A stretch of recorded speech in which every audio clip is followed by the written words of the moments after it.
To the Monday, May 18, 2020 Budget and Finance Committee meeting. We need to handle taking attendance first because we're doing this meeting electronically. If you are on the committee and present, please use the raise hand function in WebEx. And Councilman Glover, I understand you may be on by telephone. Are you there?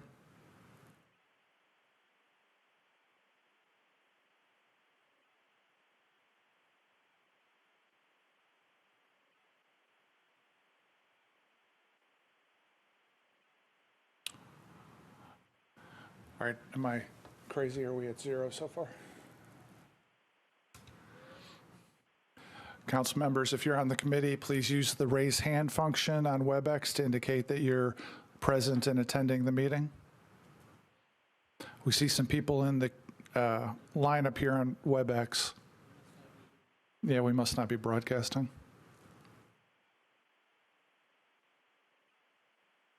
Well, right.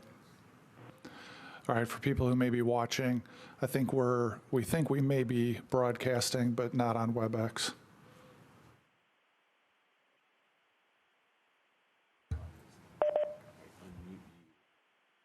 I've never been unmuted here, so.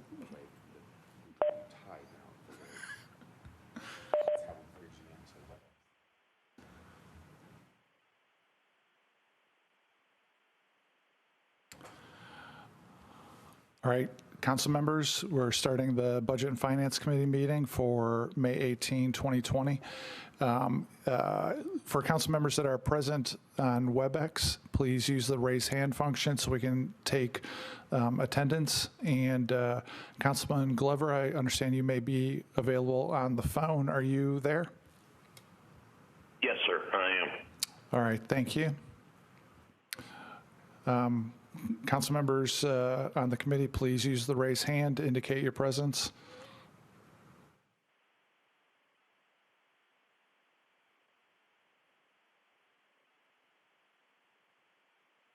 And ask Mr. Cooper to let me know when we get to a quorum.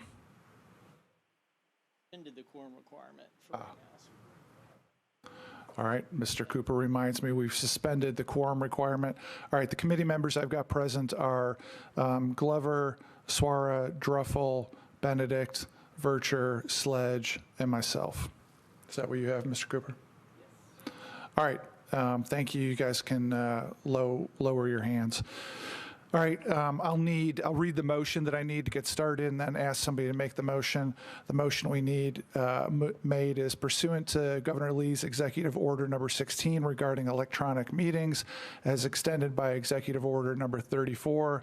I make a motion that this committee meeting agenda constitutes essential business of the Metropolitan Council and that meeting electronically is necessary to protect the health, safety, and welfare of Tennesseans in light of the COVID-19 outbreak. Do I have a motion for that? Move. All right, it's been moved and seconded. All in favor say aye. Aye. Aye. Aye. Aye. Any opposed? Thank you, that motion passes. All right, we'll dive in on the agenda. Resolution RS 2020-308, sponsor Glover, requests credit of all property and business taxes paid in advance or coming due for any period that a business or person requiring such is unable to operate or work in their business due to government shutdowns caused by COVID-19 outbreak. Move. Second. It's been moved and seconded. Mr. Glover, would you like to start? Yeah, let me make this very simple. Obviously, it's non-binding, but I think especially given the number of calls I'm getting from the small business community right now of the multiple businesses that have not been allowed to open yet or under, or they're so, their capacity is not strong enough for them to be able to make it, given the fact that 850 people out of roughly 6 companies got laid off last week in Nashville. I think it just sends a message to the business community that we're gonna fight to try and help, and we understand the dilemma that they, the city, and we all are going through. And with that, I will just move and ask for an approval, please. Thank you. Any other council members wish to address this?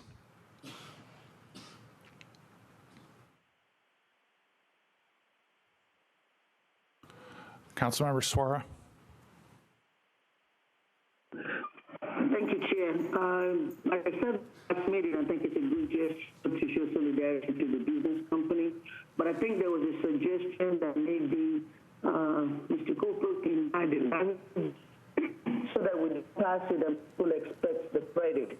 Something just to show that this is a gesture that we the business community, but not to put like a liability on the government. If there's any way to do that, if there's a language that could be added or anything like that, and if that is done, I have no problem support resolution.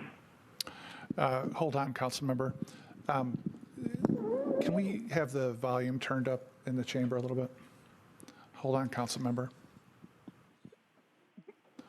We're asking, you all are on WebEx, and in the chamber, we're using the chamber sound, and I'm going to ask to have the volume go up a little bit. Just bear with us a second.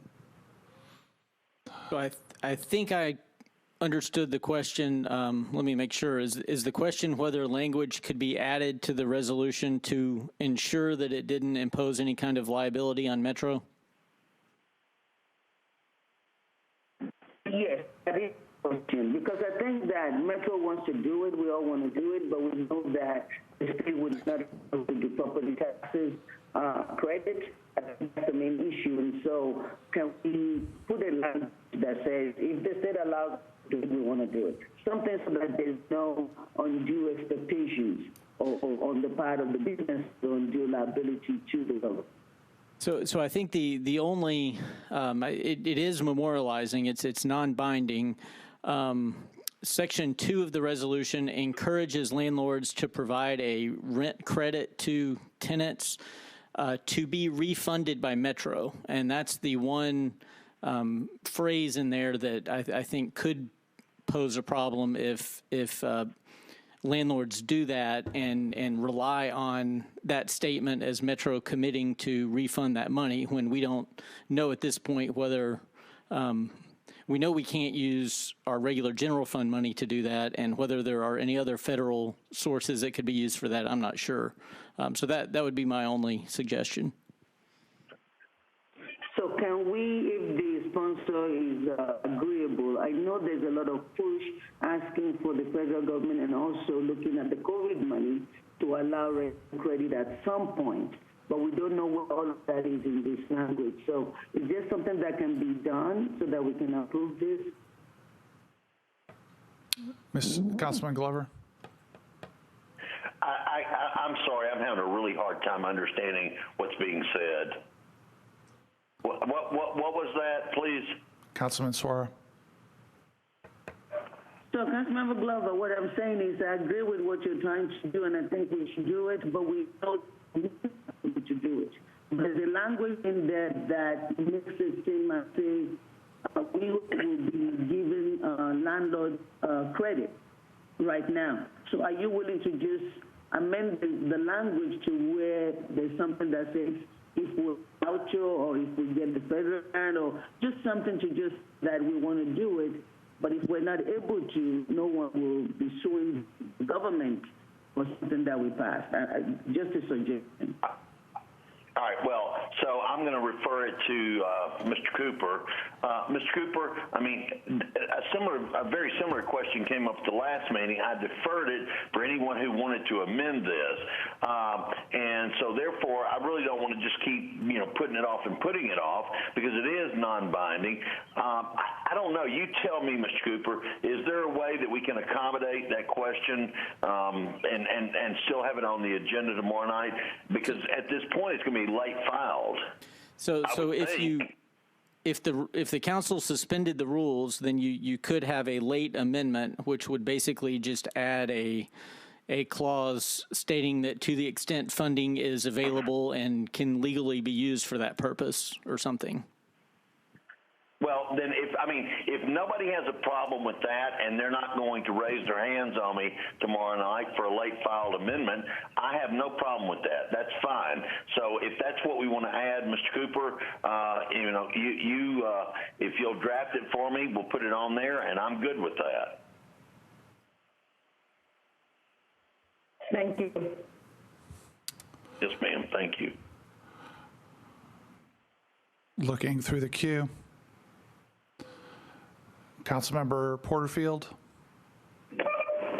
Thank you so very much, Chair, and thank you, Councilman Glover, for bringing this resolution forward. Thank you, Councilwoman Soror, for bringing that recommendation. I just want to be clear that I'm understanding, based on what Councilwoman Soror just said and what you guys just agreed to. Can you just clarify the portion that says that the credit will be refunded by Metro Nashville? Can you just clarify where that refund will be coming from? Or are we saying that will be from CARES Act money, or where that's coming from? And then my second point is, do we have something similar that will also provide this same type of relief for residents and residential property owners who have been laid off or lost their employment due to COVID-19. So I think it's very important that we are supporting our business owners, but we also have a lot of residents that are in a very similar situation. Mr. Cooper? Appreciating the information on that. Oh, sorry. Mr. Cooper? So the section that will be amended is the first sentence of Section 2, which encourages landlords to provide a credit to tenants to be refunded by Metro. So what we would do is add a provision saying, to the extent funding is available and can legally be used for that purpose.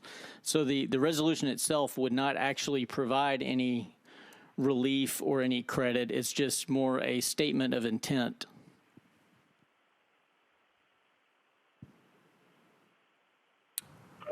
Thank you. Do we have that same intent for our property owners that are just regular people in the community that don't own a business, that also lost revenue or laid off because of COVID? Do we have something similar to protect them, or could this be amended to also protect them? The caption of the resolution is limited to businesses, so it could not be amended to expand it to residential properties.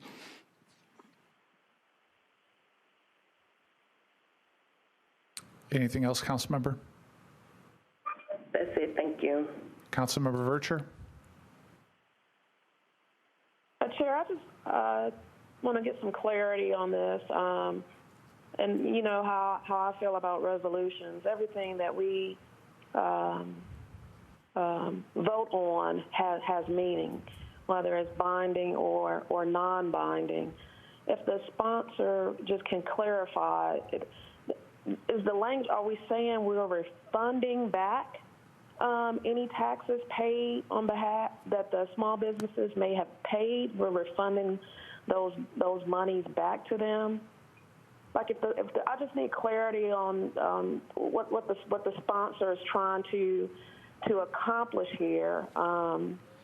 It's unfortunate we are in the times that we're in, but government, we didn't create this pandemic, and we are all making sacrifices. I just need the sponsor, if he can just provide more clarity. We are all small business supporters, and we know the great sacrifices and the contribution that they add to our communities and the economic sustainability to the city.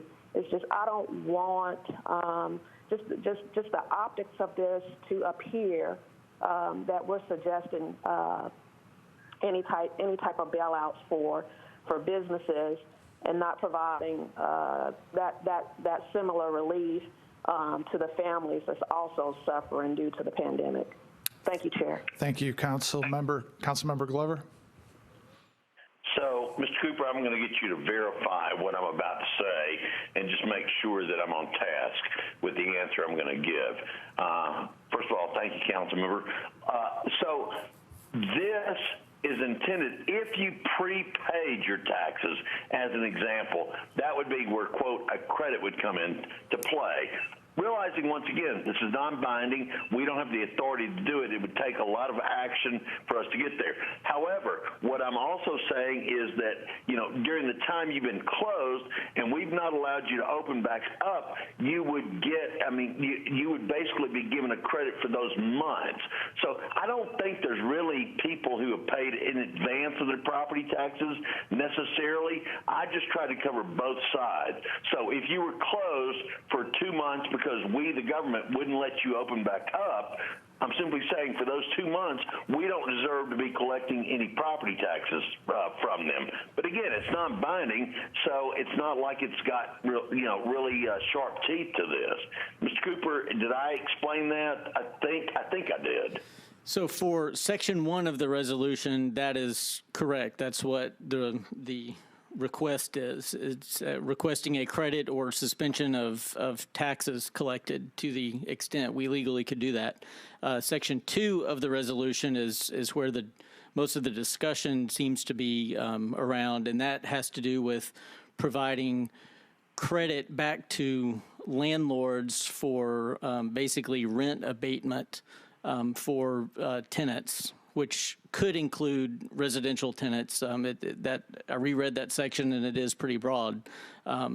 But yeah, so there are two different sections to the resolution, one pertaining to taxes, one pertaining to rent abatement. Well, since we're going to amend tomorrow night, Mr. Cooper, then I don't have a problem, because the intent of the resolution was for those employees who have not been able to go back to work because the government, we have not let them come back to work yet. That was the intent on the landlord's piece, assuming a lot of people rent.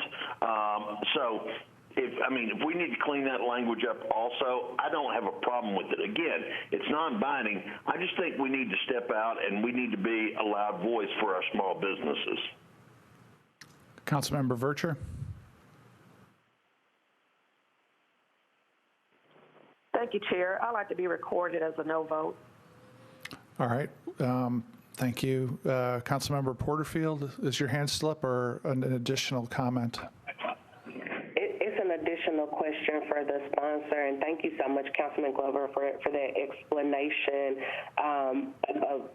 behind the resolution. I am curious, Chair, or I'm just trying to get a better understanding if Councilman Glover is saying that this is something that we can't enforce. I understand it's a non-binding resolution, but if he's saying that this is something that even if it's approved, we can't do it. So I'm just trying to understand, is this just like symbolic in nature? I'm just trying to get an understanding as to why we're doing it, if it's something that we can enforce. Councilmember Glover, would you like to address that? Yeah, it's pretty simple. No, we can't enforce it. The law doesn't let us. Yes, it is symbolic, because we've got a lot of people out there in small businesses that did not create this. The government, however, did shut them down, and still many of them haven't been able to be opened yet. And so, yes, it's symbolic. And so either we will agree or we don't. And if we don't, that's okay. I'm voting for it because I think it's the right thing to do. I think it's time for us to stand with our businesses that pay the majority of the taxes that we receive in the city. And so therefore, that's why I brought it. Anything else, Councilmember Porterfield? Not at all. Thank you. All right. Thanks. Councilmember Vercher, I think you were next. Got a few more folks after you. Thank you so much, Chair. I just want to just make sure for those that's listening to our meeting, as we speak of government and refer to government, government didn't shut businesses down. It's the circumstances that required us and our mayor and the leadership and the health department and many others to take into consideration the overall public health of the city. So, if we weren't in a pandemic, businesses would be operating as usual. And these are unusual times. And I would just like to encourage colleagues, let's be careful and considerate of the language that we're using as it relates to the pandemic and everything that's just going on in the city. We have a lot of people in the city that's still trying to recover from the tornado, and that's still trying to adjust to this new norm, this dynamic that we're in as it relates to the pandemic. So it's not about us necessarily either supporting small businesses or not supporting small businesses. We just need to make sure that when we bring forward these resolutions, what the message is that we're trying to convey and the overall outcome. I like the sponsors' intent. It's just some of the language in the resolution. I think it just sends, it doesn't send a equitable message for the city during these particular times when everyone's suffering. Thank you, Chair. Thank you, Councilmember Benedict. Thank you, Chair. So I think this is the intent of this resolution is fantastic. I think most, if not all of us, know many people who have been impacted and also many business owners. I do share some of the concerns that some of my colleagues have brought up, but I would love to see the language massaged a little bit more to ensure that we don't have a financial risk. So I like the language and amending that on the floor tomorrow. I would support that. I also, though, would want to make sure that we call out that small business has been much more impacted than large business. And so I don't know how we put that language in it, but I just want to make sure that at least for me, I would much prefer to show my support for the small business community, which is the backbone of our country, the backbone of our community. But I wouldn't want to put at risk, again,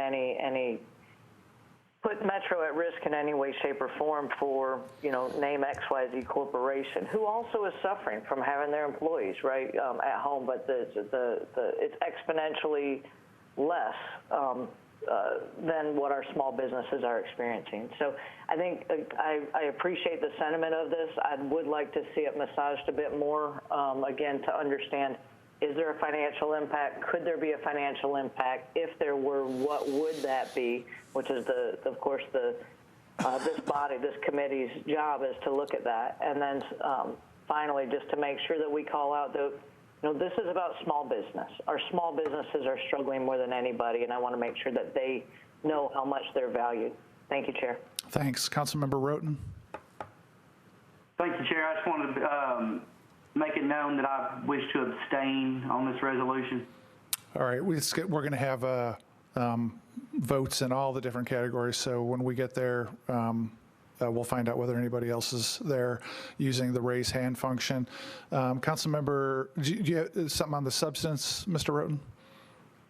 No, thank you, Chair. All right, Councilmember Virtue, your hand's still up. Comment or just left over?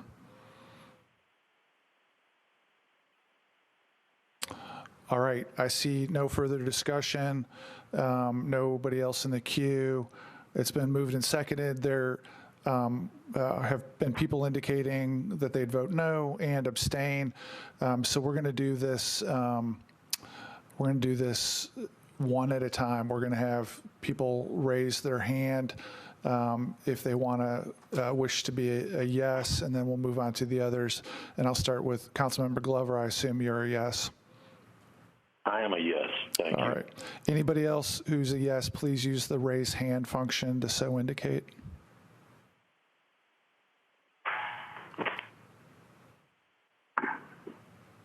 Chair? Yes. Point of order. There was talk about an amended version.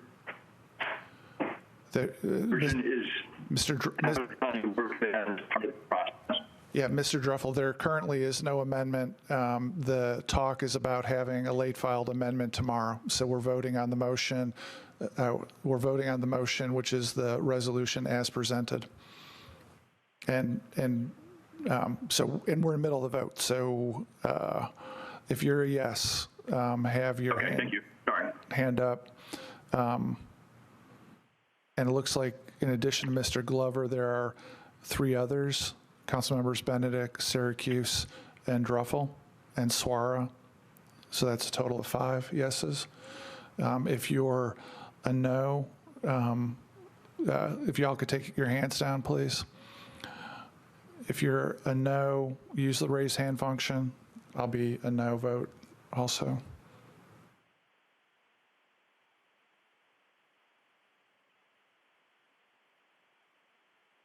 Looks like we've got Vercher, Porterfield, Toombs, and me for no votes. That's 4. And please take your hands down.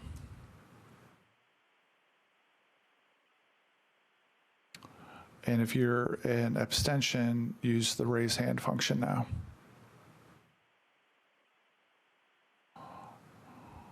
Looks like 3 abstentions, Roten, Sledge, Allen. I guess that also means we have the full committee attending.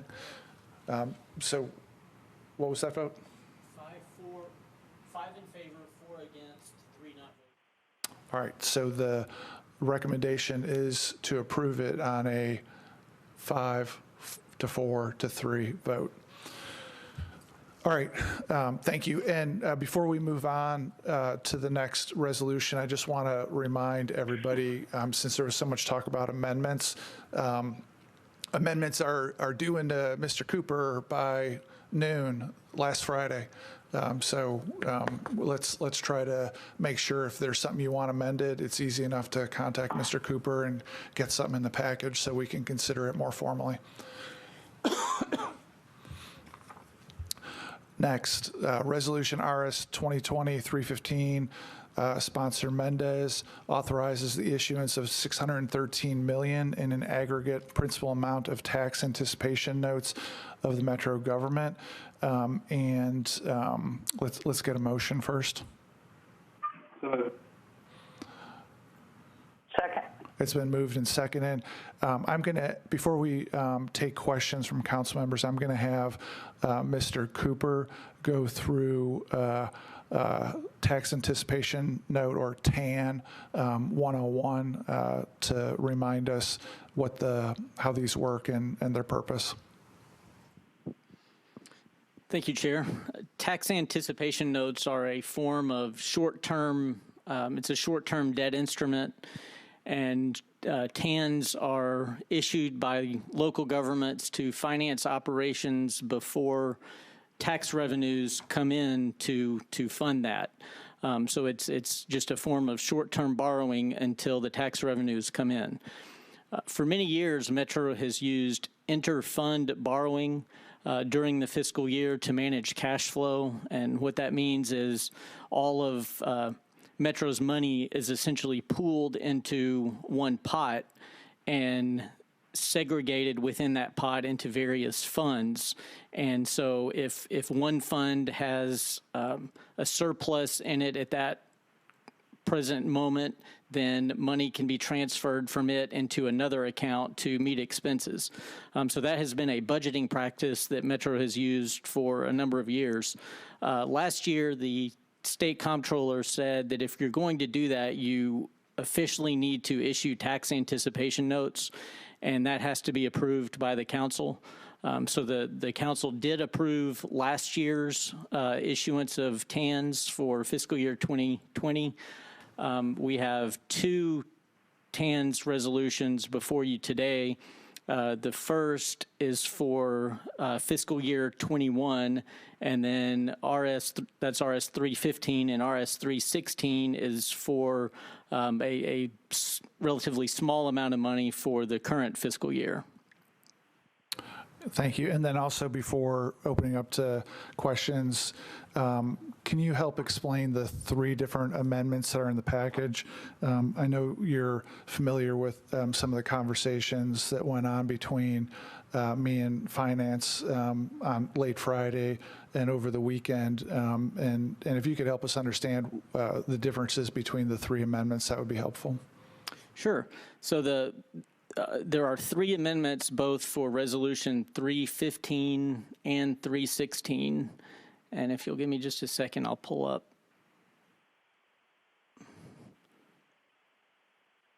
My computer's being slow, sorry.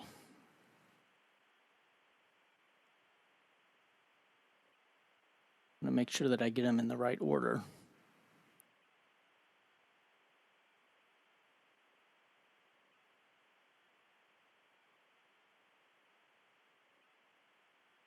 Okay, here's the packet, sorry. All right, so for Resolution 2020-315, the first amendment, which is on page 2 of your amendments packet, would add a 3% interest rate cap in order for the mayor to enter into a negotiated sale for a portion of the $613 million fiscal year 21 TANs with a private lender.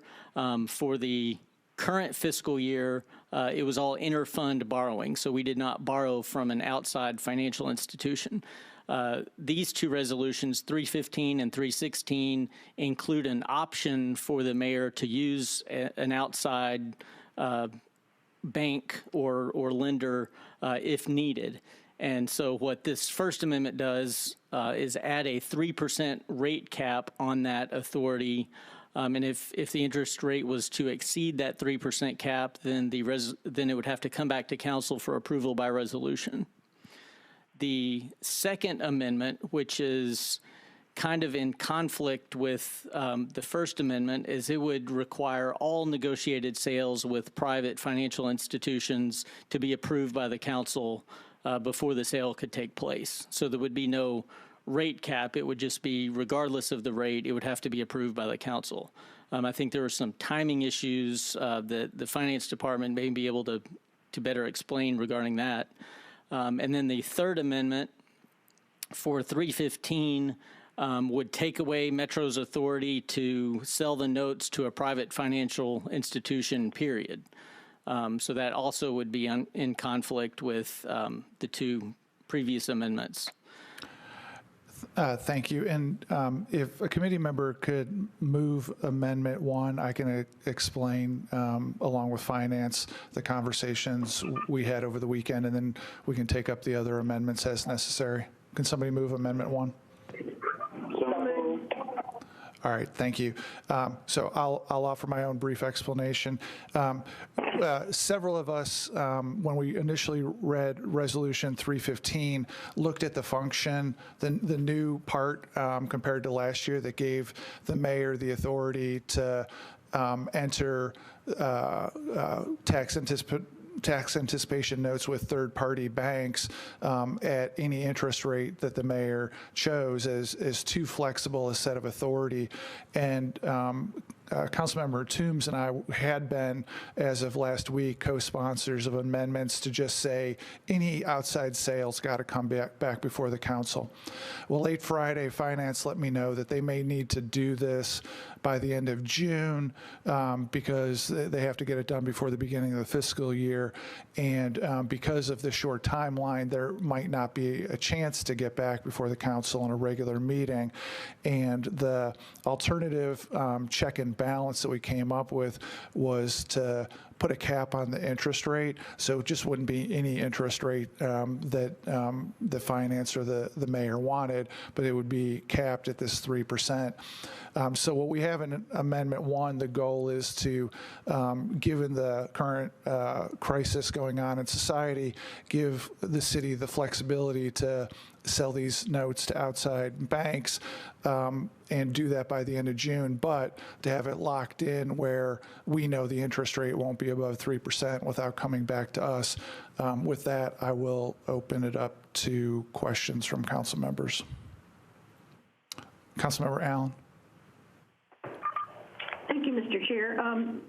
Couple of questions. One, have we ever done this before? I mean, it sort of feels like the commercial paper program, but it's a different animal, so we're sort of adding another thing. Have we ever done that before? And then could we sell it, for example, to the municipal liquidity fund? And you had already discussed the timing issue. Does that apply to both of these or only for the FY20 funds? I'll get Finance to confirm this, but the clear answer to the first question is no, this has not ever been done before by Metro. And the clear answer to the second question is absolutely not. It would absolutely not fit with the that MLF, the Municipal Liquidity Facility. If somebody from finance has something to add to confirm or differ that, please go ahead. Yeah, this is Tom Edelman, Treasurer.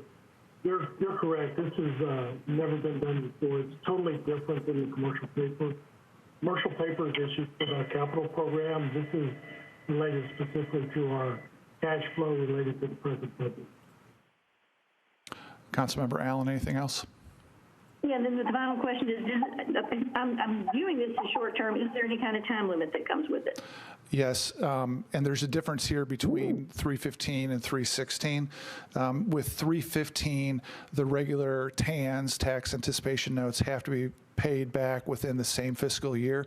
So if the borrowing is for FY21, it's got to be paid back by the end of FY21 and that's the much bigger dollar amount. When we get to 316, the smaller dollar amount, the so-called FEMA TANs, there's a provision that if you have to do some of this spending when there's a declared emergency, it can bleed over to the next fiscal year. So this one at 613 has to be repaid in the fiscal year. Have I got that right, Mr. Cooper? Yes, sir. Anything else, council member? No, that's great. Thank you. All right, council member Druffel. Yeah, thanks, Chair. Is there a cash flow statement or something that shows the overall need for this $613 million, so we get a sense of where it's needed and how far it will be paid?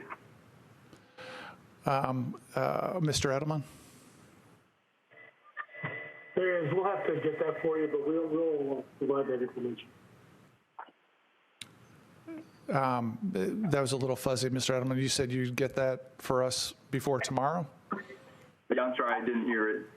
Yes, we will pull that and get it to you. I don't have it right here in front of me. All right. We will get that. So he says he'll get it for us tomorrow. Councilmember Suara. Got it. Thank you. Councilmember Suara. Thank you, Chair. I just want to know if finance will. That's not me. I don't know where the background noise is coming from. Somebody's got some feedback, needs to mute their mic. Go ahead, Councilmember. Thank you. So my question is, I want to know if finance can explain the rationale for having this option. I understand we've always done interfund borrowing and paid it back. So what would be the advantage of opening it up to lenders? I mean, what is the justification? What's the rationale? I'm going to let Mr. Edelman answer that, but just briefly, from my layperson's perspective, what I went through with them is the need is driven by there's a huge amount of cash that comes in when property taxes get paid in February. That's more than halfway through the fiscal year. There's a need to cash flow the first half of the fiscal year.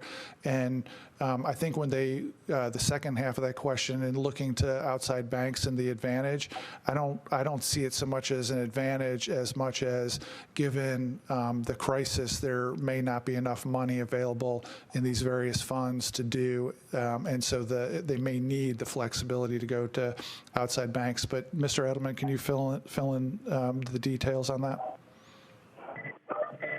Sure, that is correct. This year, last year the amount of TANs was $450 million. This year, based on our projected cash flow and where we think we will be, we're projecting that could go up to $613 million. That amount is not available with internal Metro funds to borrow, so we would have to go out to the external funds. It's not really an advantage to do that. It's a need to do that. Councilmember Suara.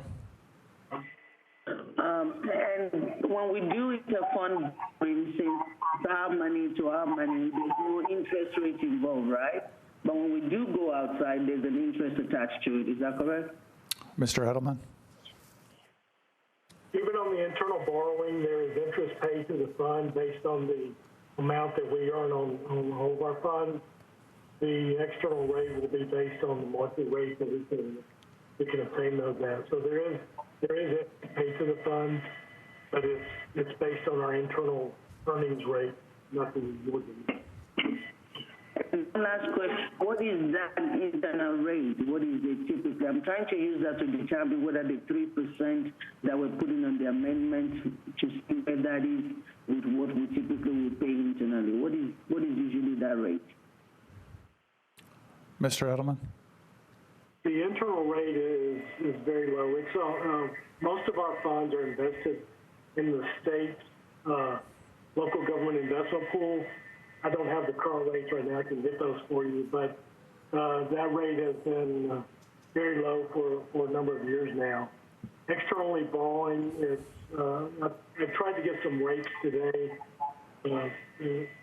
knowing this amendment was going to be happening. You know, I'm comfortable that we can get a borrowing significantly less than 2%, and that's right now.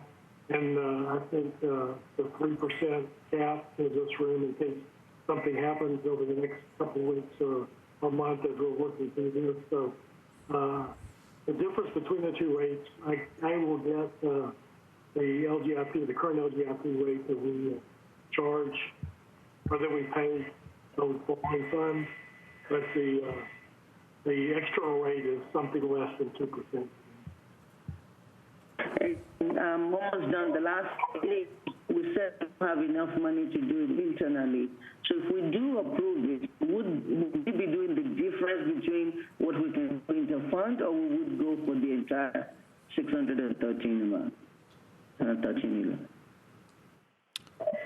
We would use the internal funds first, and then fill in with the external borrowing. All right. Thank you. Thank you, Council Member.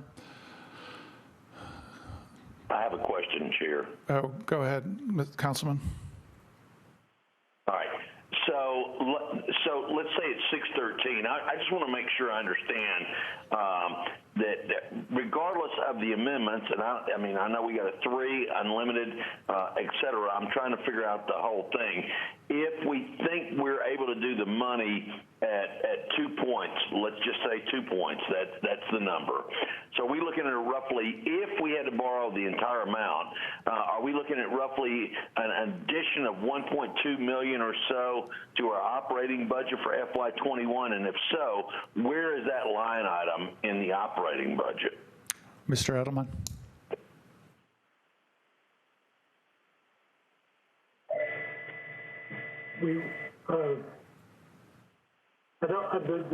The whole amount would not be borrowed, so that would be the upper limit. I'd have to answer that second part of that question. I can't understand.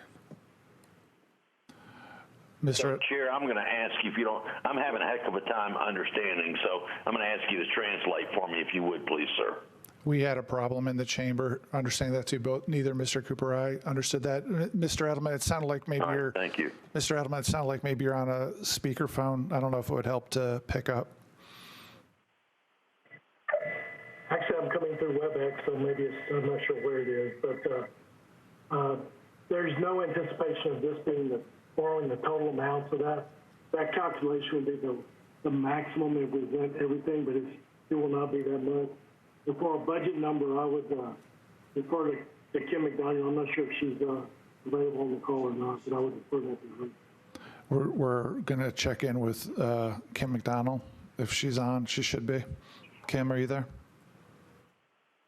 I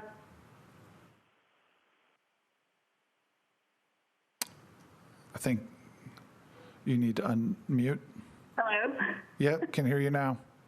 Okay, thank you. I had hit the wrong button to unmute myself.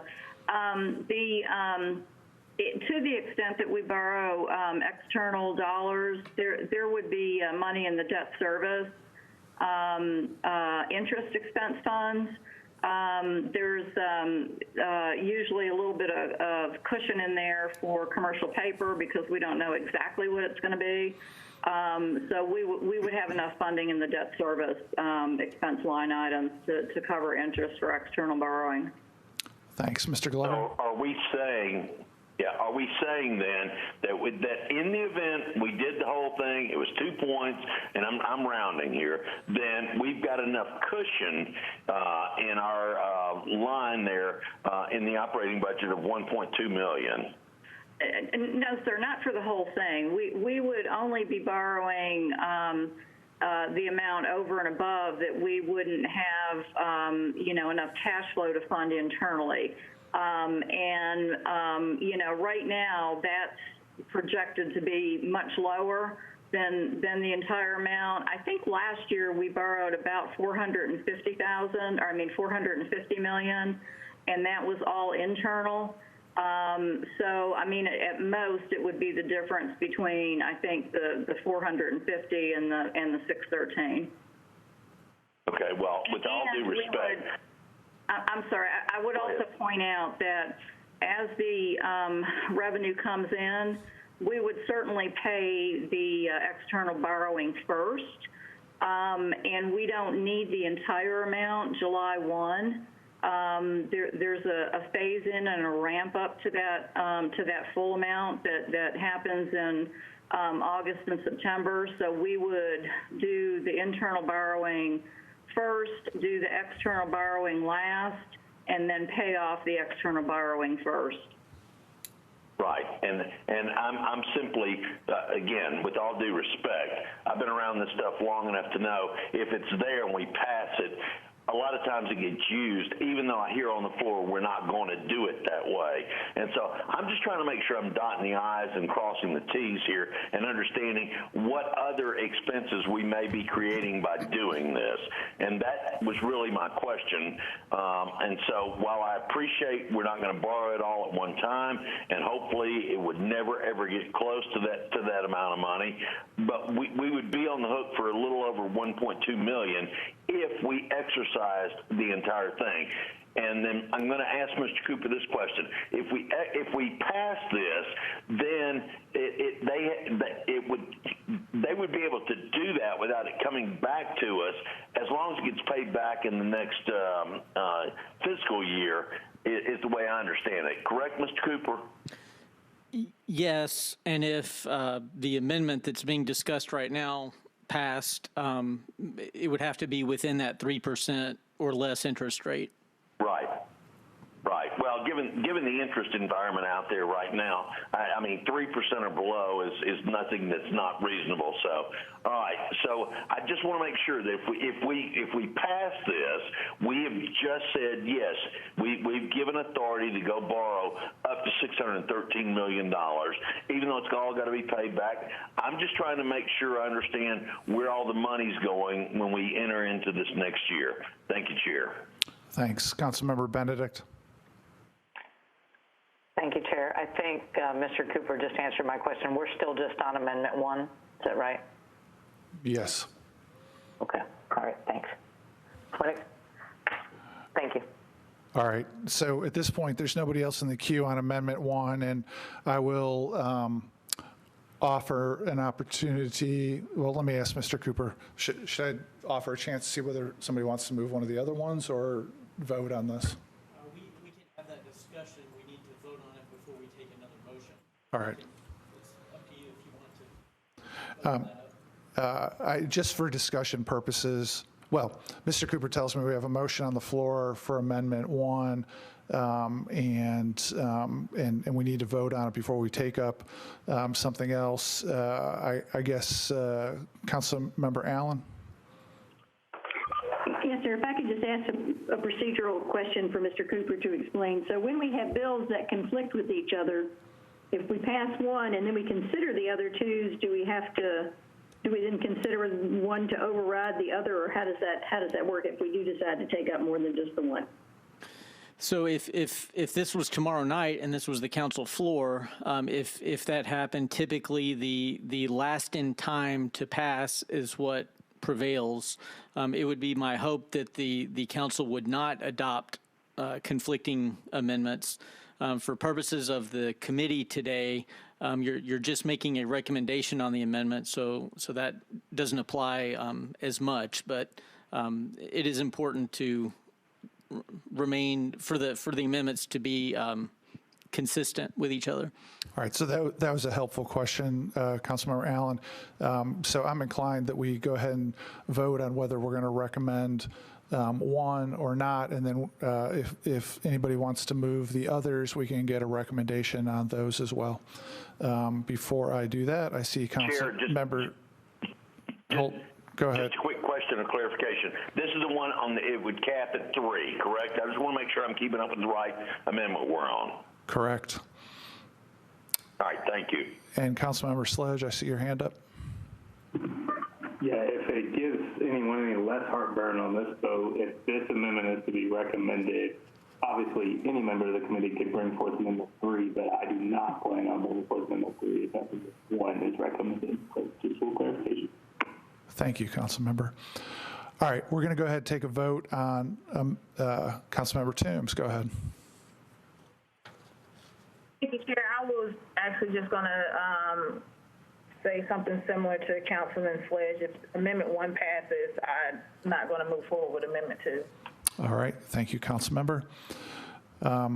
With that, we are going to take a vote on whether to recommend Amendment 1, which is the one that would add a limitation that the rate couldn't exceed 3% without council approval. All in favor of that, say aye. Aye. Aye. Aye. Aye. And any opposed? All right, we've recommended approval of Amendment 1. Given what Councilmember Sledge and Councilmember Toombs said, I'm assuming nobody's going to move Amendments 2 or 3, in which case, can somebody move the resolution as amended? Move is amended. Second. All right, it's been moved as amended and seconded. Councilman Sledge, I assume your hand is just left over from before. All right, thank you. All in favor of the resolution as amended, say aye. Very quick question. So there was a question right before we took the vote. Yeah, sorry, Chair. I would like, if we could, please, and I'm going to vote in favor of this. I would like, though, if they would, to please send out to us where in the line items this would be, where it would be coming out in the budget. Please, if they would do that, I would be appreciative. Thank you, Chair. All right, Finance, we've got that question about what line item would absorb the interest cost, and we've got the cash flow projection that Councilman Druffel asked for that Mr. Edelman said they could provide. So we're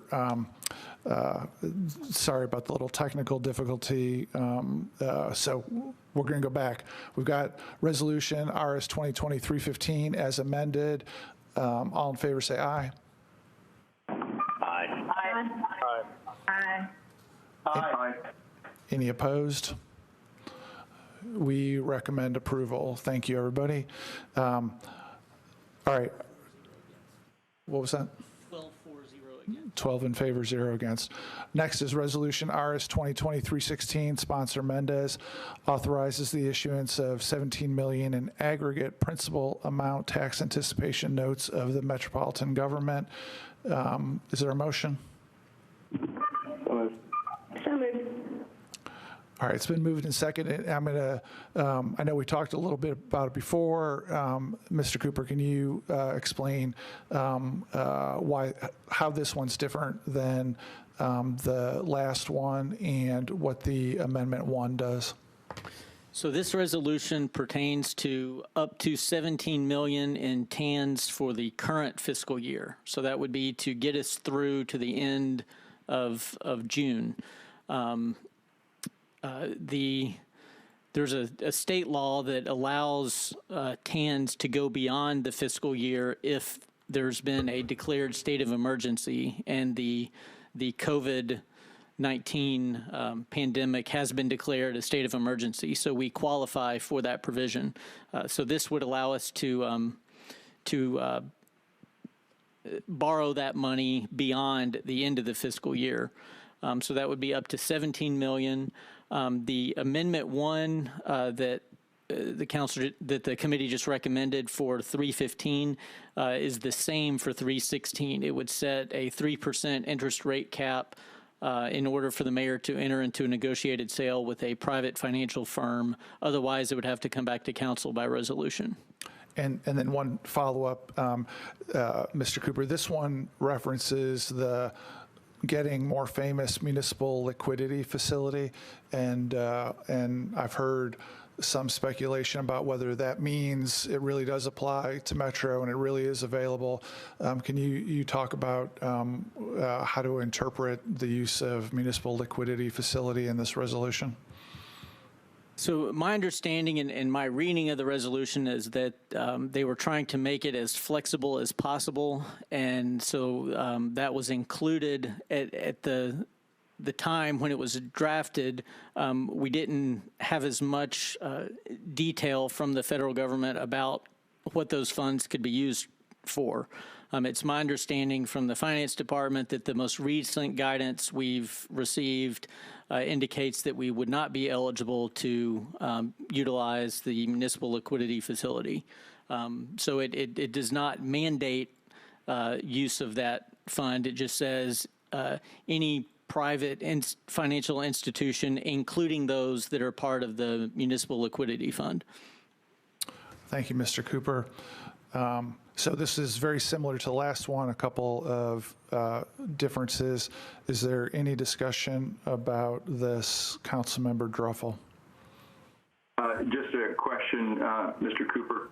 If you have a TAN and a declared state of emergency, is there a time horizon that TAN must be paid back, or is it how do you know how far you can go out? I think the max is 3 years, but I'll let Mr. Edelman answer that question.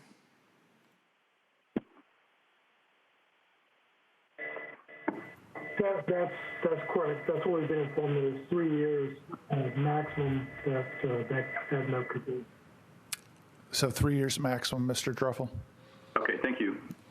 All right, Councilmember Suara. Appreciate it. Thanks so much. Thank you. Hey, Chair, I think I read in the fiscal note that this is coming from the 4% fund. I had to pull it up just to be sure. That correct? Correct. Mr. Cooper tells me, yes, that's correct. So if that is correct, and if we do 17 million in the 4% fund, what is the point in putting a note on this one to go outside as well? I mean, I understand we make it outside and we think a big one, but why the option on this one as well? That's what I didn't understand. So I'm not putting this off for going extra and more interesting if we have enough in that to cover it. And we have the option, the first one, to go out if we do need it. So that's what I'm actually getting at. I don't know if that makes sense. Well, I think it would depend on the balance in the 4% fund. So if the funds were sufficient to borrow from that fund and then repay it, that would be fine. If the funds weren't there, then you might have to go outside. So it just provides the flexibility if it's needed. Thank you. Thank you, Councilmember. Mr. Glover, anything on this one? No, sir. Thank you. All right. So we've had a motion and a second on the resolution. I need somebody to move Amendment 1, which installs that 3% cap. Move. So moved. Second. All right. Any further discussion on that amendment? All in favor, say aye.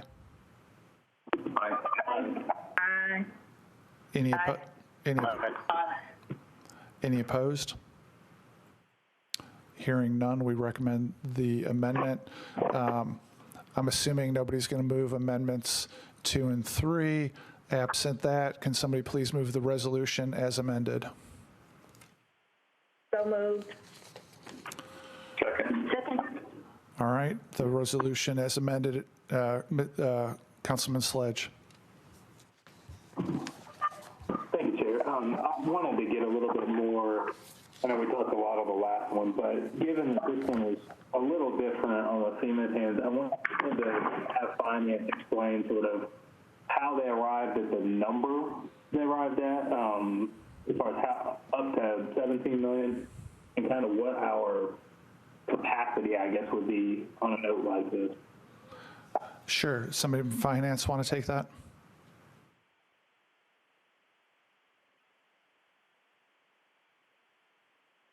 Yeah, this is Tom Adam again. We the cash flows through for all the different funds, and this is what I'll provide you with. We'll try to get to. We'll get to tomorrow, but I'm getting some feedback here.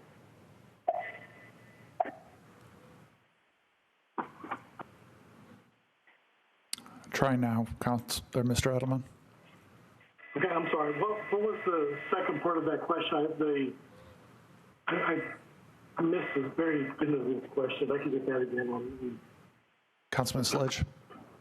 Sure, Chair. So my question was similar to the conversation we were having about capacity, sort of issuance capacity on the last one. You know, given that this is a slightly different instrument, what kind of bonding capacity would we have for an anticipation note like this one? I'm not sure I understand the question, but let me try it this way. This will be a longer-term note, but the plan is still that this will be paid off within the year. So it is was actually included as an expense for this year to pay this one back within the same year, even though it could be for a longer term. The real reason is that the cash flow into ending this year, 2020, is not enough to provide the funds to end this year with a positive balance in that particular fund, in the debt service. So in order to provide the funds, the cash in that fund, we're doing it this year, which will roll forward into FY21. So that's where the crossing the fiscal year happens. Okay, I think that's helpful. I do want to just a quick follow-up. What I'm trying to get at is, you know, there's a number that's 17 million on here. Why up to 17 million and not, and I'm just literally throwing a number out there, up to 170 million? You know, why would we look at an instrument like this and keep it to a number like 17 million? Mr. Edelman, you get the question. It's why 17 million? Right. This is based on our cash flow projections through the end of June. This is not borrowing beyond or expenses beyond that or cash flow beyond that. So we're projecting that. We're projecting it not to be that high. I think we're in Kim and she could probably answer better, but I think we're projecting in a high point of 13 to 14. This is to give us the ability, if the cash flows are off a little more than we anticipate, that we can borrow that money, but it's for cash balances through the end of June.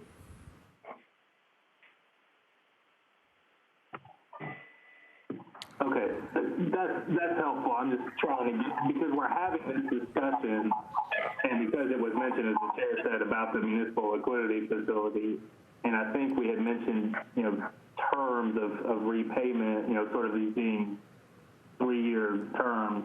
But what you're saying is we're basing the borrowing amount on our cash flow through the end of this fiscal year, but the terms of these notes will be paid back over the next 3. Is that accurate? That's accurate. They could go up to 3 years, but our anticipation is that they will not be 3 years. But the main reason, the driving factor factor behind this is that it will not be paid back in FY20. We're going to need at least FY21 to pay it back. So across this fiscal year, it doesn't fit into the regular paying form. Okay, thank you. Thank you, Councilmember. Checking the queue. This is Councilman Glover, yes. Go ahead. All right, so I want to make sure I go back to something I think Mr. Cooper said with regards to this one. While it's the $17 million, we obviously only have, 5 or 6 weeks left in this fiscal year. We're anticipating perhaps money from FEMA or other places to help replenish some of this money that we've had to use in the short term. Did I misunderstand that, or can I get clarification there, please?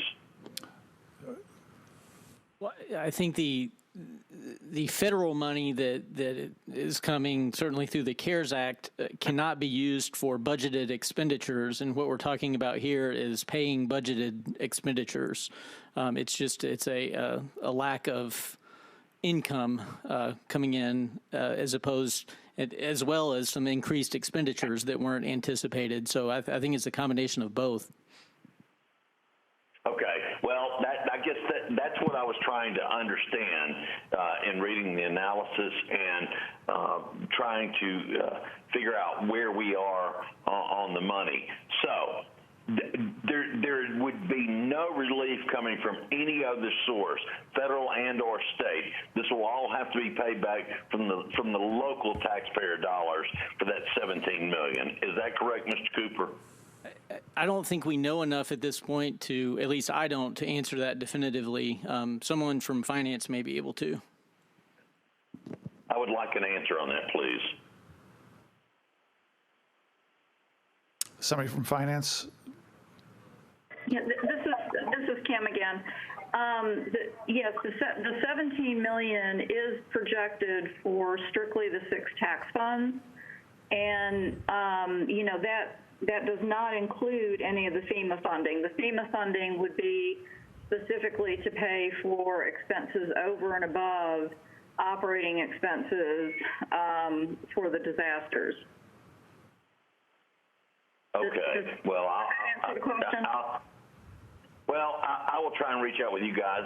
I'm just trying to make sure I understand.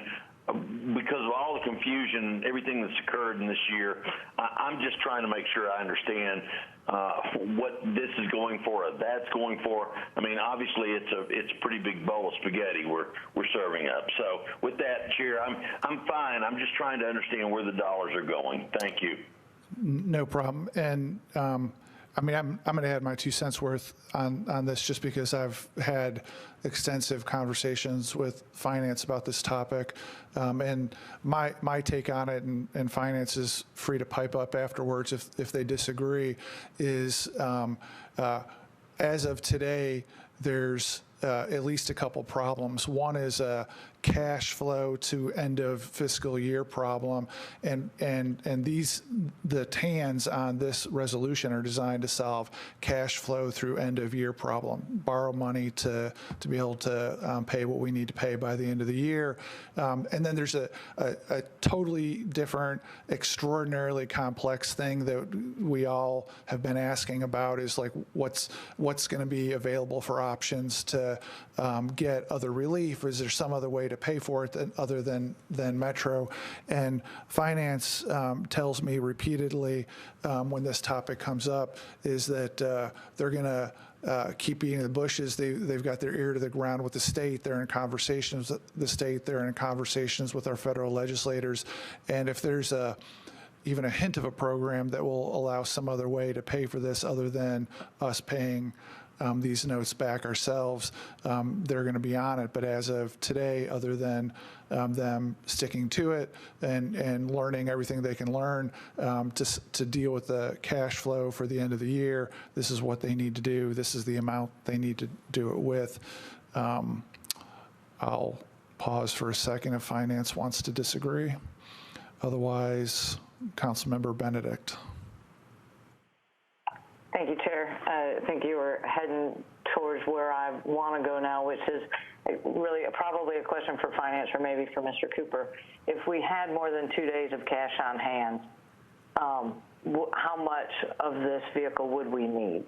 So if we're able to build our savings account back up, and I don't want to go down the path of the budget conversation other than the extent of how much of this we need to use, in addition to then how much interest does it cost us as compared to us having in the mayor's budget, $100 million in the bank. So if we had 6 months of operating expenses in the bank, would we even be using something like this? Would we want something like this in order to help manage cash flow? Council. This is Kim McDaniel. The answer is we wouldn't need it. I mean, if we had cash and fund balances at a level that is being proposed for the 21 budget, we wouldn't need to borrow $17 million. Thank you.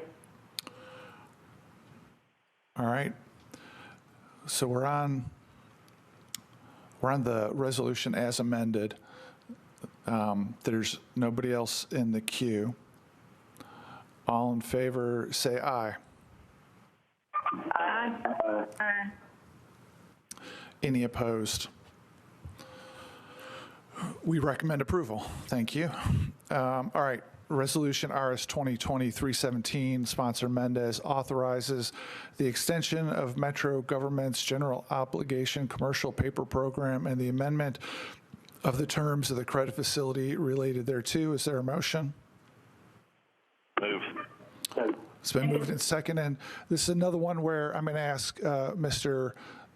Cooper to explain. For the returning council members, you'll recognize this as a routine resolution every year, but if Mr. Cooper could explain it, I'd appreciate it. Thank you, Chair. As was alluded to in the discussion on the previous resolutions, commercial paper is our short-term borrowing for capital projects.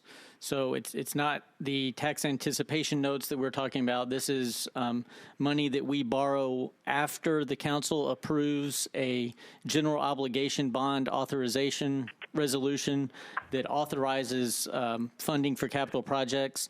Then we use our commercial paper program to fund those projects until we sell long-term bonds, which is usually once every several years. So we have the commercial paper program currently is $375 million. It was last reauthorized in 2017 for 3 years and has a termination date of July 2nd of this year. So we need to extend that in order to be able to continue to perform capital projects. So the existing bank, JP Morgan, who has been providing the liquidity facility, has agreed to extend that for another year. They were one of the two banks, and they have agreed to extend it. And so this just extends the program for 1 more year. Thank you. Councilmember Suara. Thank you, Chair. I understand that all of this funding is something we do every year, we just renew. And I think the only thing that jumps out at me in the notes is that the fee, the liquidity fee, is going up almost 100% from 38 basis to 70 basis. And so I know we had two banks. One said they're not doing it, but JP Morgan says they're doing it. Did we try to look for other options, or is it because we don't have any other option? Is that why that rate is going up? And then the other thing is, my understanding is that our credit rating is approved and that we're doing well and we have Standard & Poor's rating that is great. So if that's the case, why is our basis going up on this renewal? Mr. Edelman. Yes, the bases are going up. If you remember, a short time ago, at the end of March, part of April, the short-term liquidity market was in very much disarray. And the ability to yet another provider that had not been performing with us and had to do the credit work on their end, as well as, agree to the program on a whole new set of documents. The existing paper program contained language that, upon agreement by both parties and with appropriate approval, the program could be extended. The rates are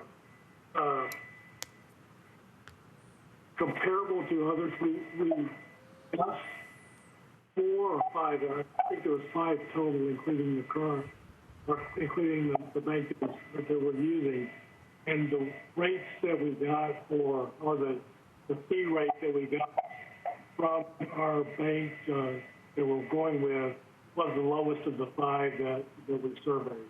So we felt like it was an appropriate rate, and it works for them to extend without having extensive credit work that was being required to go get a new provider in that volatile time frame. Councilmember Suara. Thank you. I guess what I'm hearing is that we did compare to other lenders before deciding on this, because what I've seen is that the federal government has the new commercial paper funding that's allowing commercial lenders to be able to do a lot of this, which is why I thought there'll be so much players in the market. And so that's why I was wondering what we did, if we just stayed with them because we're familiar with them, or if we did compare them to others. We did do the comparison, and they were the lowest rate that we saw at the time.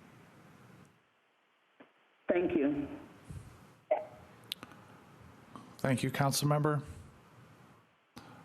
Councilmember Al, I'll get to you next. So Councilmember Al will be first. Thank you.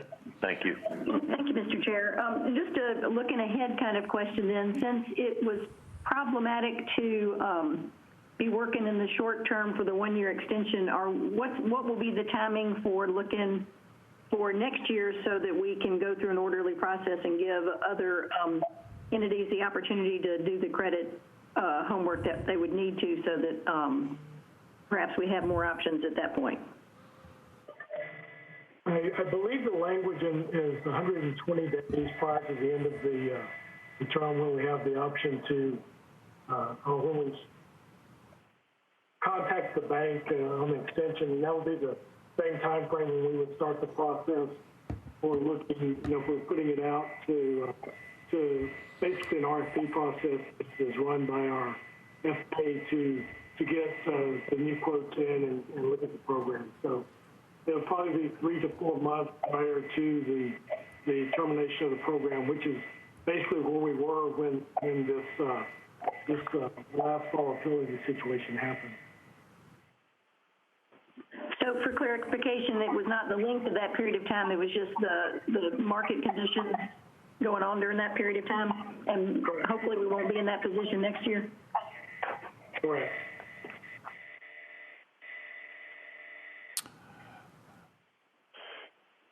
Anything else, Councilmember Allen? Nope. That answers my question. Thank you. Councilmember Glover? Thank you, Chair. All right, so I don't know who needs to ask or answer this question. So if we're moving from 38 basis points to 70 basis points as our cost, my assumption is, and it's a pure assumption, is that the additional cost that we would have to absorb on this would also be sort of like it was in 315, where we have a potential of maybe $1.2 million in additional cost.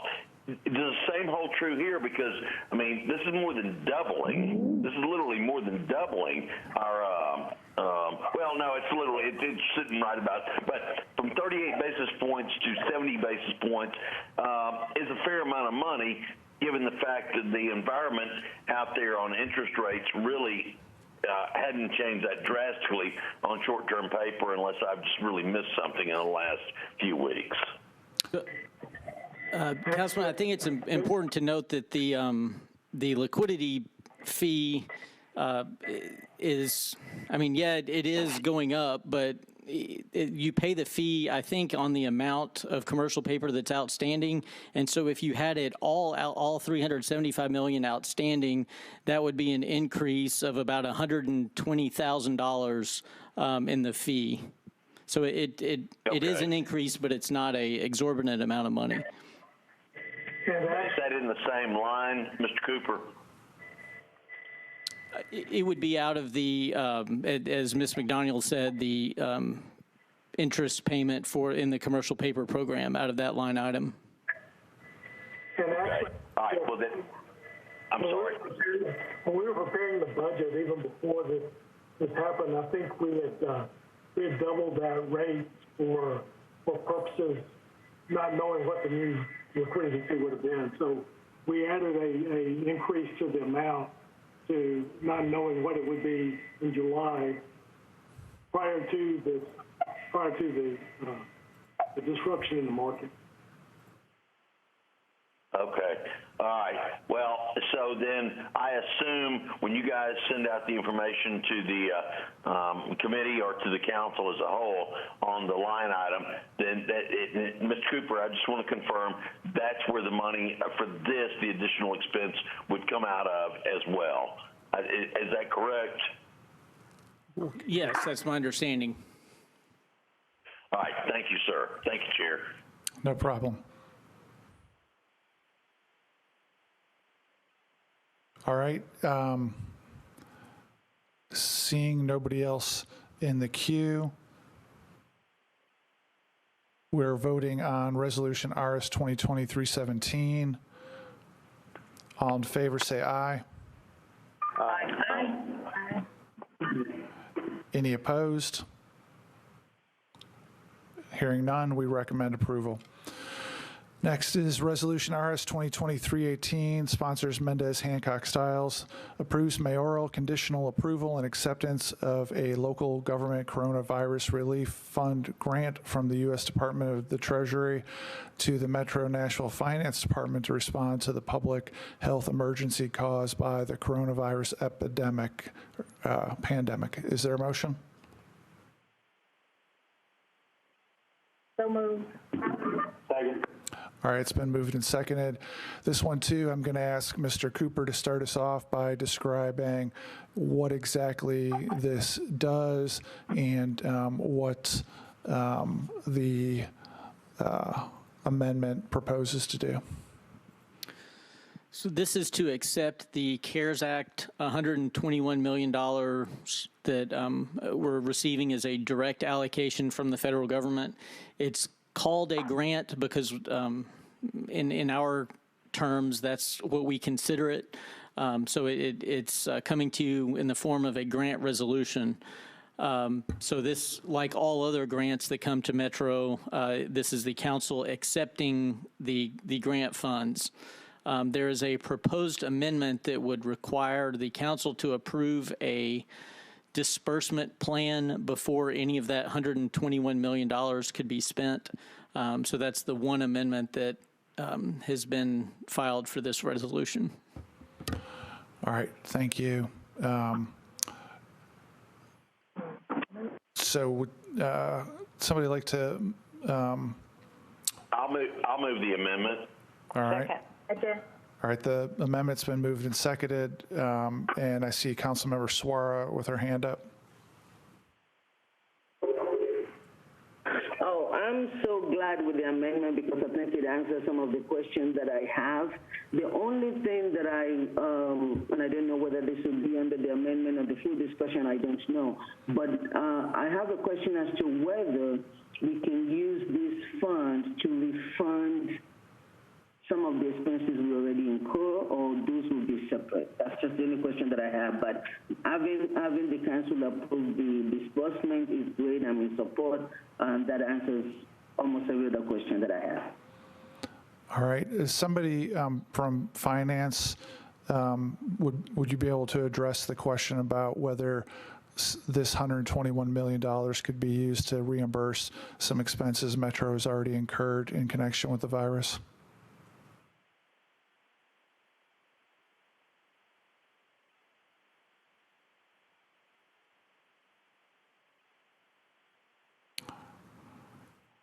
I know somebody from finance knows the question. Maybe Mr. Jameson? I'm sorry. This is Kim McDaniel. I was thinking that maybe Mary Jo would jump in. That would be our hope and our plan that expenses incurred would be, included in, future appropriation of these funds. Councilmember? Thank you. All right. And Councilmember Toombs? Thank you, Mr. Chair. So the resolution as written, in my opinion, can be interpreted very broadly. It could be interpreted as not requiring that how those funds spent come back to the council for consideration. So that's the real emphasis behind the amendment. We know that we've incurred a lot of expenses as a city. We also know that a lot of our residents are hurting. A lot of our small businesses are hurting. So this $121 million is a significant pot of money that could really be used to remedy some of that hurt and the cost to the city. And it's really important with that amount of money that the council be on the front end of deciding where that money goes so that we can ensure that it's going to the proper places and to the folks that need it the most. Thank you, Councilmember. Councilmember Allen? Thank you, Mr. Chair. Also, just to check, is this money already anticipated as being available to the nonprofits that we're cutting funding to? I've heard repeatedly that we're working to try to replenish the funds that they're not going to be getting from us using federal money. Is that this money, or would that be coming from a different pot? Ms. McDonald? Yes, I believe the plan is that would be coming from this pot of money. Okay, thank you. Councilmember Porterfield?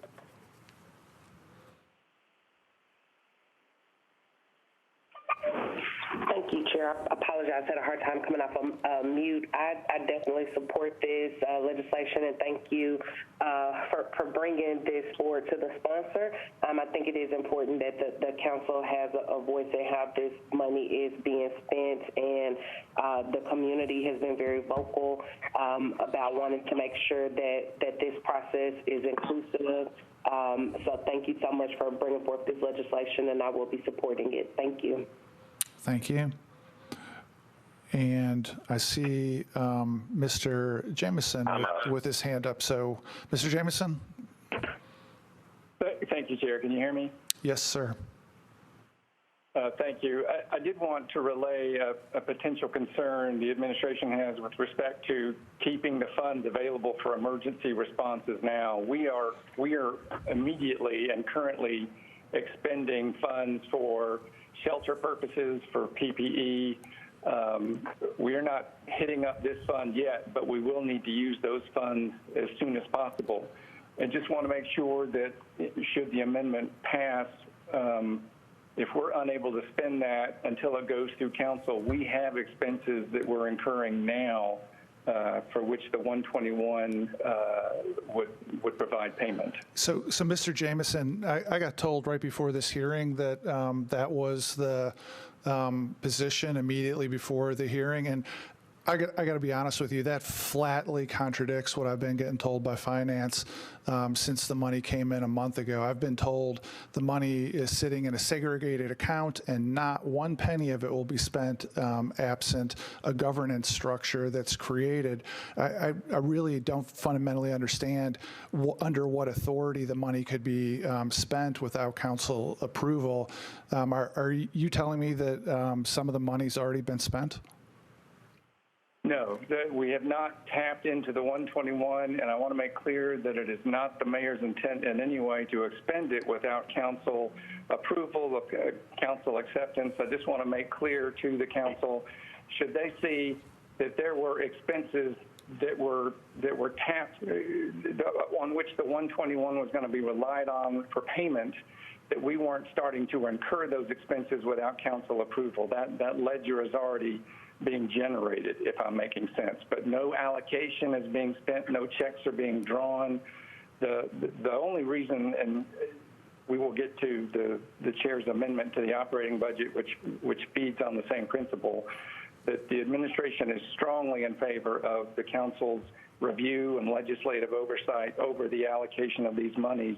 The only three reasons why that's been somewhat hampered is, number one, we don't know where the state is going to spend their $2.3 to $5 billion. The regulations continually change and emerge on a weekly basis regarding the eligibility and what sort of expenses can be eligible. And the legislation itself, we had new legislation before the council just 10 days ago that would make operating expenses eligible for CARES Act expenditures. So with that uncertain terrain. Does the administration oppose this amendment? I mean, to me, it just tracks what we've been told previously. Correct. We just want to make clear that the council will see that there are items that are being for which the 121 is going to be relied upon, but we are already starting to incur those expenses. But the 121 is still sitting in an account somewhere untouched. Untouched, correct. All right. This seems to have triggered a couple questions. Councilmember Suara? I'm up also, Chair. Yes, sir.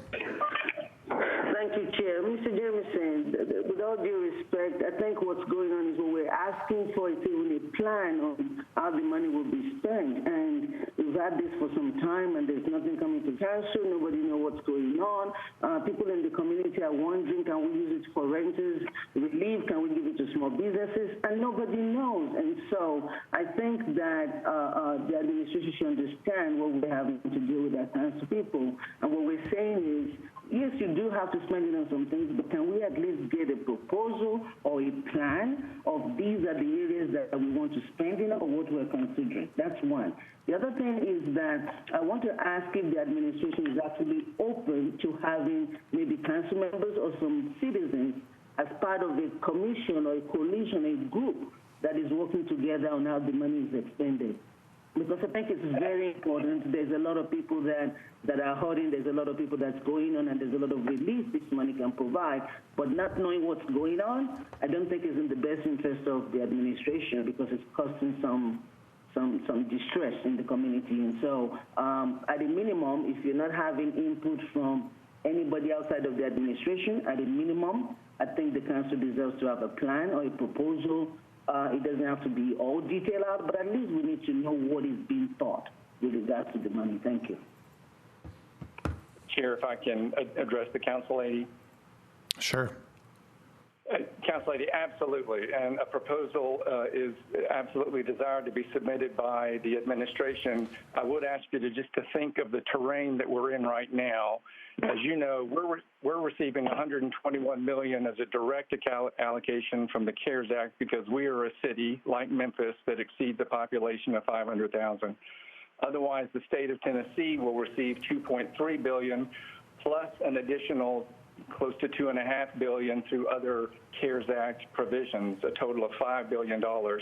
And we do not yet know how the state intends to spend that. So suppose Metro were to decide, I'm just going to make up a silly example. Suppose we were to decide, the council decided that we should purchase Chromebooks for every public school student for distance learning purposes. That would unarguably be an appropriate distance learning allocation of CARES Act funding. What should happen, however, if the state then makes the same allocation? And we don't know what they're doing yet, and we don't want to be redundant in funding so that we can be as smart as possible with a limited amount of funds. We also continue to see a changing sea of regulations on how we can spend the money and what is an eligible expense, and we see changing legislation. We have legislation that is now pending before Congress by the Republican senator from Louisiana, John Kennedy, that would alter substantially the eligible expenses for which CARES Act funding can be allocated. So as much as the administration would like to hand you something akin to, say, a capital spending plan for the council to then act upon, amend, and make their own determinations.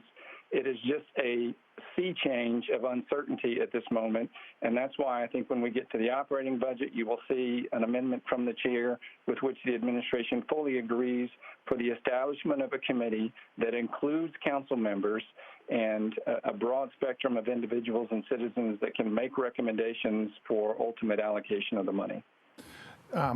I'm going to, just in the interest of time, since we've already been at this hour and a half, I'm just going to hopefully wrap up this conversation with Mr. Jameson. I get it. I hear you on all that. The city's had the money for 4 weeks, and there's no process, public or private, that's been announced. And you're hearing that frustration. And get it. The rules change. There's still, we're a month into having the money. There's no process, and obviously there's a hunger for at least getting a process underway that anybody knows what it is,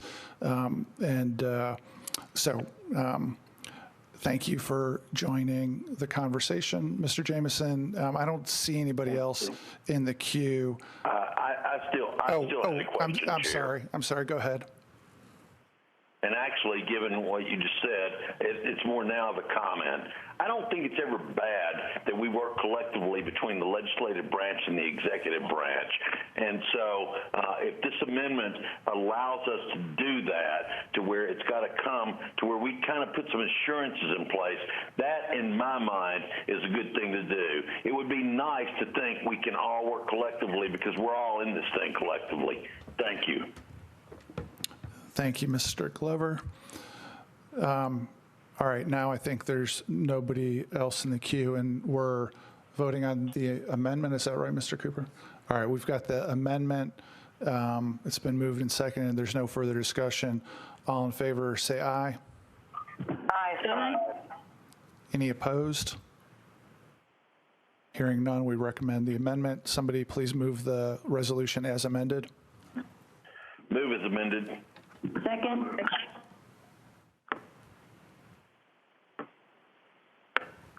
I'm going to check the queue real quick.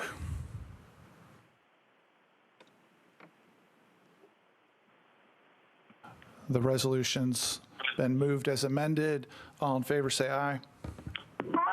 Aye. Aye. Any opposed? All right, we recommend approval. And Mr. Crumbo, I think we managed to get you unmuted now just in time for that to be over. Sorry. All right.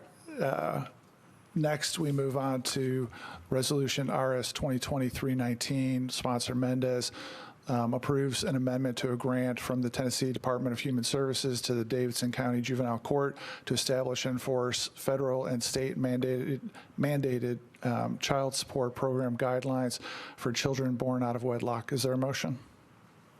Move. Somebody's got to second it. Second. All right, it's been moved and seconded. Councilmember Allen. Thank you, Mr. Chair. Is someone here from Health that could talk a little bit about the program, and specifically, does this also provide without cost long-acting birth control? Is somebody from Health on the call?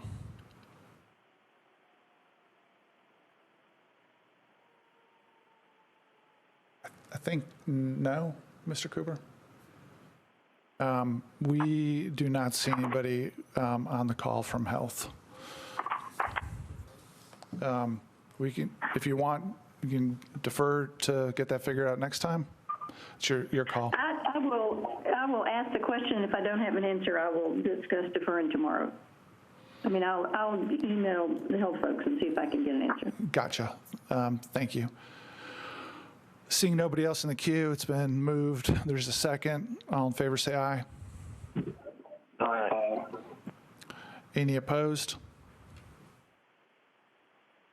Hearing none, we recommend approval. Next, Resolution RS 2020-320, Mendez, Hager, and others approves an application for a coronavirus aid. everybody mute your phones, please. Approves an application for a Coronavirus Aid, Relief, and Economic Security Act grant from the Nashville National Endowment for the Arts to the Metro Nashville Arts Commission. Is there a motion? So moved. Second. It's been moved and seconded. Councilmember Allen, is that hand up from before?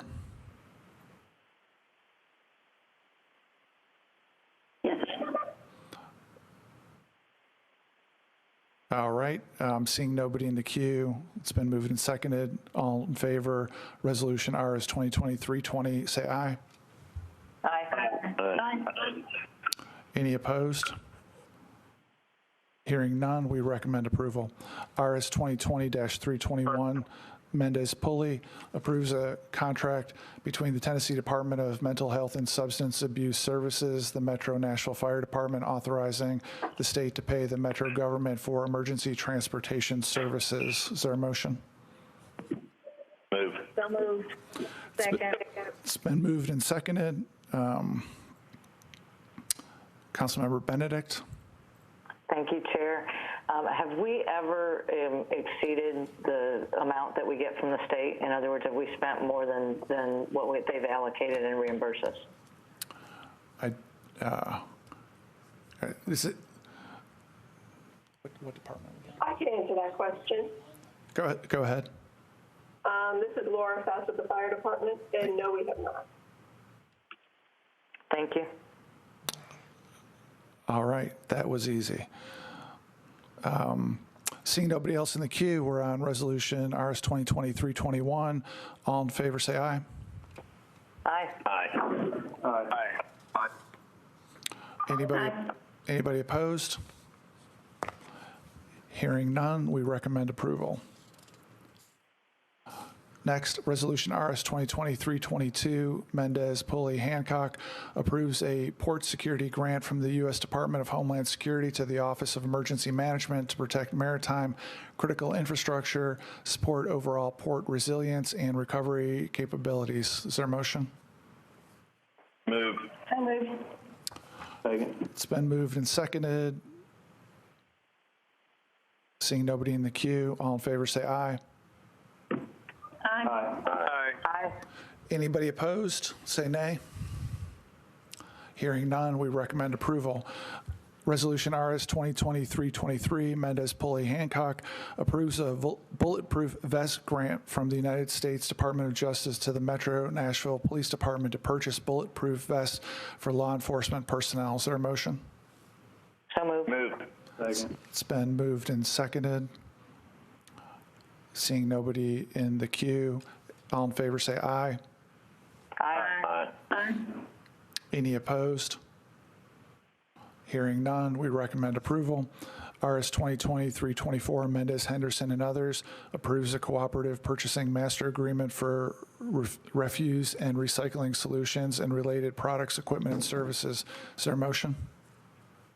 Move. So moved. It's been moved and seconded. Seeing nobody in the queue, all in favor say aye.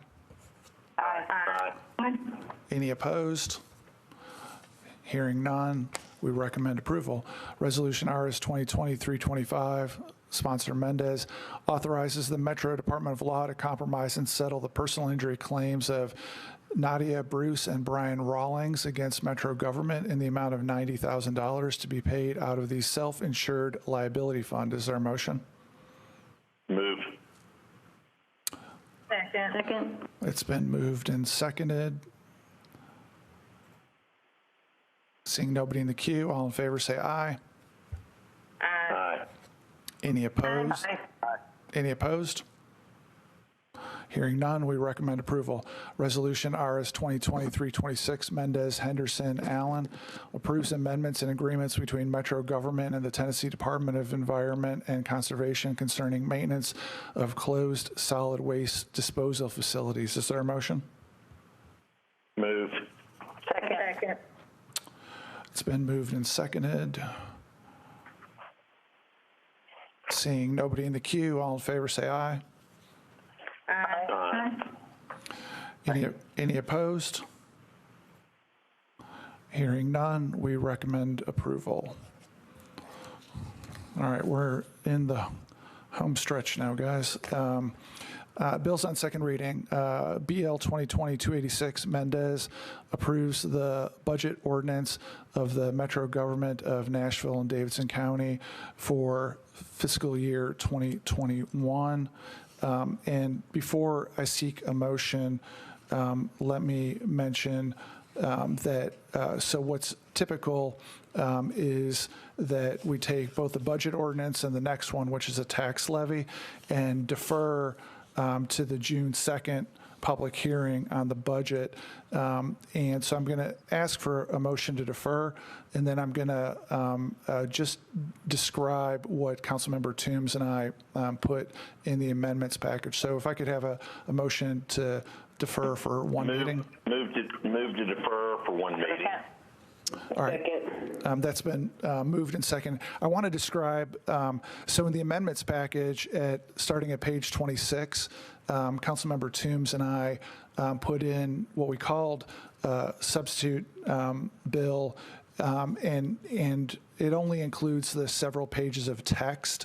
And if you look in the package on the bottom of 27 and the top of 28, there is language that Councilmember Toombs and I, as chair and vice chair of the Budget and Finance Committee, would like to add to any version of the budget that we pass. And the couple changes are, one, to establish a COVID-19 financial oversight committee. And y'all, we're not going to move this tonight. We put it in the package so everybody could see it and think about it for a couple of weeks. Not looking for discussion tonight because I'm not going to move it, but I want to point out this language in the package. It's meant to be our best guess of what a reasonable process would be. You heard Mr. Jameson say earlier, which I guess I was happy to hear that I guess the mayor's office is not opposed to setting up that process. So take a look at that, decide how you feel about it. It wouldn't actually be moved until we get farther in the process. And at least for Councilmember Toombs and I, we would like to see in any version of the budget that gets passed, we would set up this process. And then the second thing that we'd also like to see in any version is that by not later than August 15, the Director of Finance would provide the council with an updated estimate of revenue for the fiscal year.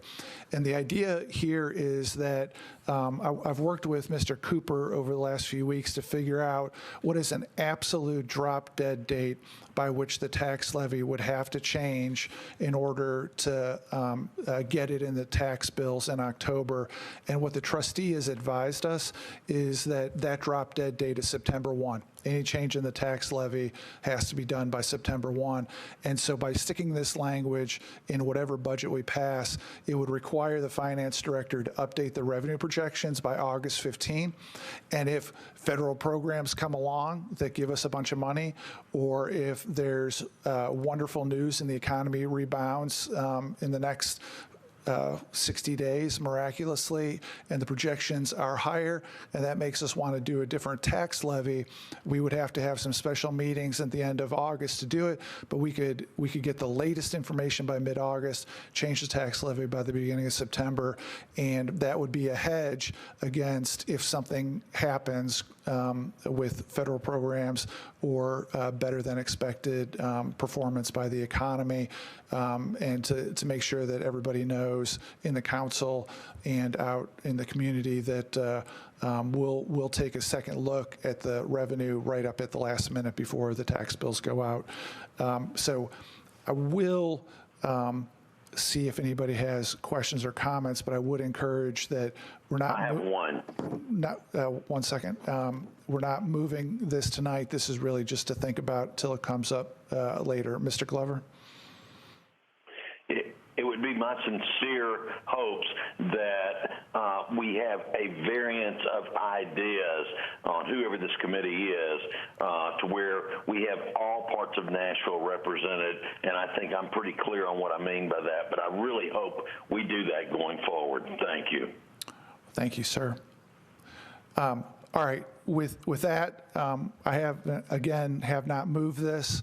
It's for everybody to think about, to be out in the public eye for a few weeks to our next meeting. There is pending a motion to defer BL 2020-286 for one meeting. Seeing no further discussion, all in favor say aye. Aye. Aye. Aye. Any opposed? Aye. Any opposed? All right, recommendation to defer has been approved. Next is BL 2020-287, establishes the tax levy in the General Services District for fiscal year 2020-2021 and declaring the amount required for the annual operating budget of the Urban Services District pursuant to Section 6.07 of the Metro Charter. Is there a motion to defer this one meeting? So move. Second. Seeing no discussion, all in favor say aye. Aye. Any opposed? Hearing none, we recommend deferral for one meeting. Last on our agenda, BL 2020-289, Mendez Henderson creates the positions of Environmental Compliance Supervisor and Water Quality Supervisor. Is there a motion? Move. It's been moved and seconded. I see a couple people in the queue. Councilmember Benedict. Thank you, Chair. What is the cost of hiring or filling these two positions? Maybe Mr. Cooper can describe the purpose of this legislation. So this technically doesn't hire anyone or fund any positions. It just creates the positions in the pay plan. In order to ever hire someone for these positions, they have to be included in the pay plan. And so every year when there are new areas of expertise or new positions that departments think they need, the first step is to have the Civil Service Commission recommend inclusion in the to create the positions, and then that's submitted to the council. And I believe that Shannon Hall from HR is on the call. She could better explain that. Ms. Hall? Yes, thank you. I think Director Cooper kind of explained it correctly. You'll get, most years, the council will consider this piece of legislation that may have one new creation of a position, or I remember a couple years ago, they were, it feels like the caption was probably half a page, and there were probably well over a dozen. So every year when we look at our pay plan, which is the function by which we can pay people, for all of our civil service positions, those positions, their classification, their grade, and their job duties have to be established as part of the pay plan and approved by the Civil Service Commission. So we will work with departments throughout the year to kind of evaluate whether or not there's some classifications that are outdated and no longer needed because the functions are not really what we do anymore, and create more appropriate classifications that better quantify what those individuals and those services are needed for that department. So we don't have a function, there's not a legislative function necessary to like abolish a position that's no longer needed, but there is a legislative function for these positions to go into the pay plan, and so they'll track with the pay plan every year. And this year we just had two, and they just happen to be for the water department. But the other positions, we didn't have to create new ones. We did remove a few that were no longer needed by those departments, and so those will fall out of the pay plan. Thank you. Councilmember Allen. Thanks, Mr. Chair. Just to clarify then, either from Ms. Hall or from someone at Water, these positions don't exist now. Are those functions or the functions they would be doing being performed by someone else, just not as a supervisor? They're probably already being performed now. I mean, part of our job is to make sure that we have people properly classified. So we'll want to create classifications and job duties that are reflective of, that make sense either for our organizational structure or for an industry structure. So yes, I'm sure that there are people that are doing these functions now, but sometimes it's just an administrative, they're better classified as this job title with these functions, and we want to make sure that that's commensurate. So for example, even though I'm the HR director, it probably wouldn't be a very good idea to classify me as the public works director, right? That'd be a misclassification. It didn't mean that I'm not performing the HR function duties, but I need to be classified in a proper category for the services I perform. So this is more of an administrative function. And so I assume that these are absolutely being done today, but we're just better classifying what they should be in the pay plan. And Mr. Potter is on the line too. Would you like to respond to this one too? Yes, sir. Can you hear me? Yes, sir. So Director Hall summarized it perfectly. These roles are being filled by people doing this work, but they're not properly classified, I guess, within the marketplace. So there's no money changing here. We're not hiring new people into these roles. We're just providing for a planning purpose in case we need to in the future. Thank you. Great, thanks. I'm glad to know we got somebody looking at water quality. So I applaud giving them better classification. So thank you for answering my questions. Thank you, Mr. Potter. Thanks, Councilmember Allen. All right, seeing nobody else in the queue, it's been moved and seconded. All in favor, say aye. Aye. Aye. Are there any opposed? Are there any opposed? Hearing none, we recommend approval, and that's it for our agenda this evening. Thanks, everybody.